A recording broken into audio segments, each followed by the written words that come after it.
folks who are in power, like Donald Trump, they want to hang on to power at all costs.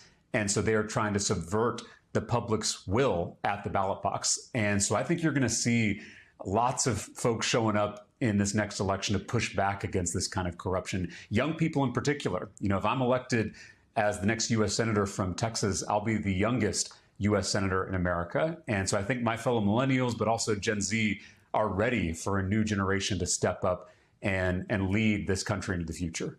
2025 was the year that Texans watched the Republican-controlled legislature pass a new map, as demanded by Donald Trump, to basically hand the Republicans up to 5 more House seats in the midterms. Is this something that you hear from daily when you're speaking to Texan voters? And do you think that is going to backfire against Republicans in your state? Could that be a factor that brings out people to the polls?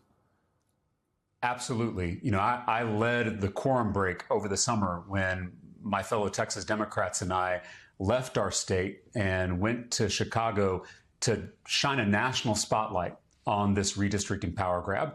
And in the process, we inspired millions of Americans, including folks in other states like California, to get in the fight and to push back against this kind of corruption. We usually think corruption is something that involves money, and that's true a lot of the time, but corruption is really just the betrayal of the public's trust.